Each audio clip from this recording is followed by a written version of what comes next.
point is that I am the prize and the man should be the pursuer and have you be the treasure that he has to find. And you treasured me. You sought me. You pursued me. You wanted me. I didn't have to do anything to earn your love and to get your love. It felt like every other guy was like me plus this. And it was exhausting. And the right guy is going to like you for you. Okay, like you for you, hey? So what about when you have an OnlyFans page? You're supposed to just accept a girl that does this? What about when you've been with who knows how many partners? Is that something that a guy needs to accept? What about when you have tons of unresolved trauma? Is that something a guy's supposed to accept? What if you have some sort of drug dependency? Is that something a guy's supposed to accept? What about when you're constantly flashing your body on social media for validation? Is that something a guy should accept? Is that all? Are all the things I just said you? I'd love to see the reality of who she's talking to, and I actually might go take a look at that just purely for analysis and commentary. But I can imagine. I can imagine because if you look at these eyes, these are troubled eyes, right? They're not happy, joyful eyes. They're just, I'm so tired of doing what I have to do. I'm sick of competing. I don't feel like I should have to compete. I shouldn't have to. I should be purely loved for who I am. But at the same time, are you going to extend that unconditional love to the other person without having fulfilled X, Y, Z categories or metrics or checkboxes, we'll call it? I'd be willing to bet that probably not. And this is why a lot of guys are tired. They're really tired of this. It's such a fantasy game and it's exhausting. Guys are exhausted. This is why guys have to do this. There's no choice, right? Because a girl will claim that she can unconditionally love, but then if you think about it realistically, she wouldn't even give you a chance unless you meet X, Y, Z point to start with. So by the foundation of it all, right from the get-go, there is conditions. Okay, so it can't be unconditional. So just liking someone for who they are is just the biggest cope ever. And most likely this guy either A, doesn't know his value, or B, he's just coping super hard or trying to play into that ideology, right? Of we're going to meet each other and be happy forever. And that sounds good. It sounds great, but it requires two parties to do a certain part. And I think guys are tired of going to the store and constantly being told that the product that's available for this price is a good price when they know it's not. They know that the price is just too high. It's like they have to do too much to get too little. And guys are just sick and tired of it, obviously. And girls, instead of being like, why are guys tired of this? They're like, no, this is their fault. It's like, okay, well, have fun with your simp, I guess. Stop doing date nights. You stop complimenting each other. You stop maybe getting cute once in a while to go on a date. You stop asking how their day was. You stop randomly calling them. You stop sending them flirty texts. All of these things take effort, time, energy, intention. And if you stop doing them, I promise you, your relationship will not grow. So when it comes to this, she's inadvertently talking about frame, right? And when we're talking about frame, what you do at the beginning is what you need to be willing to maintain later on. As you progress forward in your relationship with a woman, she's always going to want more, not less. Even just doing the same, unfortunately, won't cut it. This is especially true when now you start doing even less. They will always perceive this as a lack of effort. Obviously, at the beginning, you're going to do a bunch of things to try to get her, right? But after, are you going to want to do the same thing? Are you going to go on a date night once a week like you did in the early phases?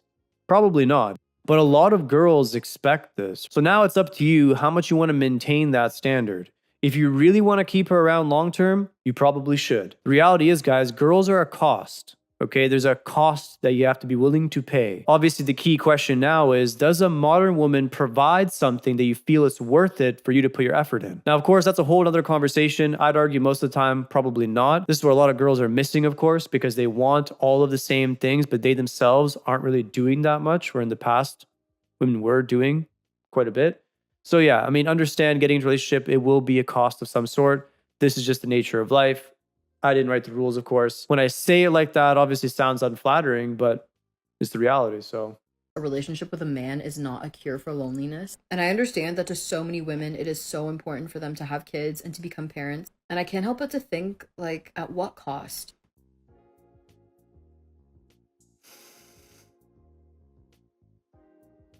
this narrative of constantly talking about how kids aren't the most important thing and family isn't the most important thing is honestly starting to drive me nuts. I mean, what else are you living for? What else is there to live for other than your nihilistic enjoyment? Honestly, there's only so many times you can go around the merry-go-round until you just need to get off. Okay? You can go around a couple times, 3, 4 times, and at some point, if you're a normal person, you'll get bored of the same thing, the same ride. So, why is it that so many girls just want to sit on the merry-go-round forever?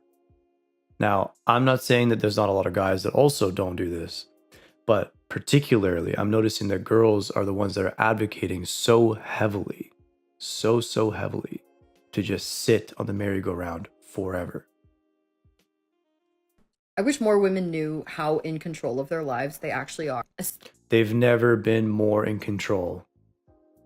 There has never been a time in history where women have been more in control of their lives, and they're very aware of it. That's why they're constantly telling us they're independent. Constantly. I don't know what world you live in. Especially in the dating stage. People will show you who they are, and you need to just listen to that, and you need to trust. A partner who's never planned a birthday party for you sounds like a partner who's never going to plan a Mother's Day for you. Okay, so why is that the most important thing? Once again, so planning a day for you is the most important thing? It's never enough. It's never enough. You chose a guy for a specific set of reasons. He tells you what the deal is. You accept it. And then one day you wake up and you don't accept it anymore. Isn't the whole idea that it's supposed to be consensual? Isn't that the whole idea of this? It's just never enough, and you always want more. Just admit it. Just admit that you're never satisfied. For you. A partner who's never remembered a single detail about your life is going to be one of those fathers on those like street interviews wondering when their child's birthday is. And I think it's like so sad when you try to talk to these things. A man's responsibility and a woman's responsibility is different. Now, I'm not saying a guy shouldn't memorize his kids' birthdays. Obviously, I'm not saying that. But I am saying, realistically speaking, it's not that important. Men have the responsibilities they're supposed to fulfill. And they typically do, okay? Women have theirs. Traditionally speaking, okay? Men cared about the practical realities of things. Women cared about the fantasy stuff or the feelings or the emotions of things, such as arbitrary days. A birthday is an arbitrary day, guys. I hate to say this, but it's the truth, okay? I haven't cared about my birthday in over 5 years. I think the last time I cared about it, no, longer than that. Maybe even a decade at this point. Okay, guys don't give a shit about their birthdays. So, we don't care about our own birthdays. Why would we care about someone else's? I'm not saying, okay, if you have kids, sure, you should probably memorize their birthday. But to expect guys to give a shit about an arbitrary day is just really trying to force this idea down their throat. Like, why can't you just be more like a woman? Just be more like me. I care about this, therefore you should care about this. This is all that this is. And unanimously, if guys were honest and told the truth, they just don't give a fuck. That's what they would tell you. Men saying, I've just decided altogether to avoid women, that it's better to be single, guys. They're almost like happy about the fact that they're going to make the choice to avoid the entire gender of women because they have yet to actually resolve the war they have within themselves. I just want to quickly point out, right? Why is it so typical that any single time a guy, for his own sake, right, wants to take a break, he's taking a break from women, he doesn't want to engage with them, he doesn't want to enter into the game playing of it all, right? It's somehow his internal war, shaming language towards him for even considering his own peace.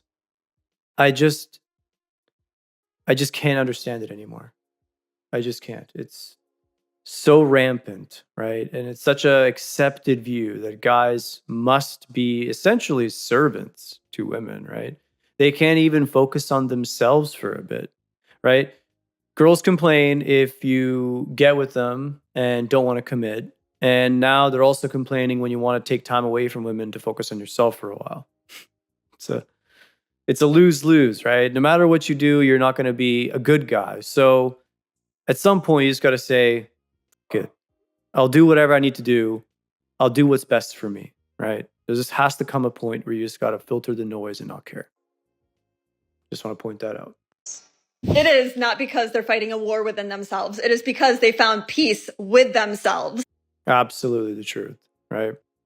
You get to a certain point, you realize that the juice isn't worth the squeeze, right? You get with a girl, she takes from you more than she gives to you. Now, people are going to complain about that and say, oh, well, relationships shouldn't be transactional, right? But then if they're not transactional, why is it that the woman always wins the transaction? Because women are always the ones that say that relationships aren't transactional, right? But I do find that interesting how they're defending it so hard. Is it maybe because they're the ones that are always benefiting from them? Just an interesting thought, right? Of course, if you spin the narrative that that's not the case, then of course you can maintain power, right? And we know we live in a feminine world now, so we know that the feminine has much, much more power than the masculine. Therefore, it makes perfect sense that this would be the case. This is how I see it. Obviously, nothing is wrong with an exchange if it's mutual and not done under duress or coercion or any of that stuff, right?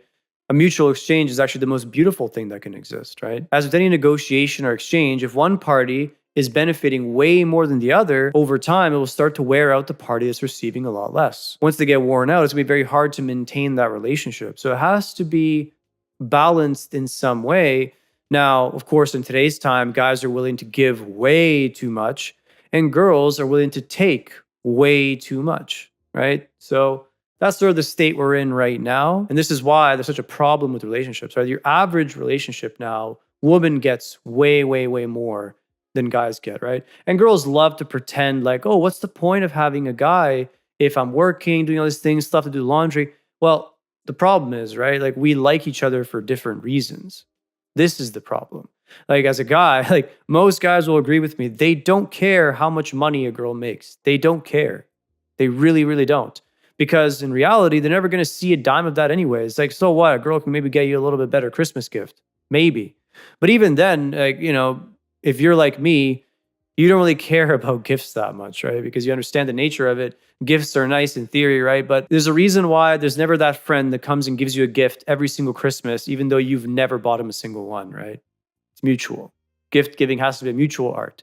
And sometimes it's easier to just not give gifts. Now, I'm not saying never give gifts. I'm just pointing out that a girl will give you a gift as long as she's gaining something. Otherwise, she's not going to get you gifts. So even that's conditional. So we start talking about women making money and all this stuff. It doesn't typically matter to us because they're the ones that are attracted to us based on what we can provide. Sure, they may not look at it directly through how much money we have in our bank account, but our lifestyle is correlated to how much money we're making. If you're a really resourceful guy, you're still going to have to spend money to create a lifestyle.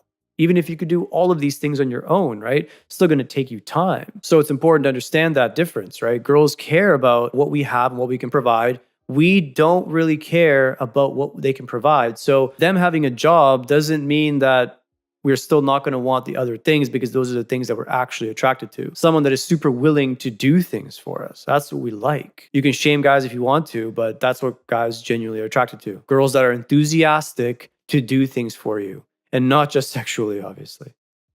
Anyways.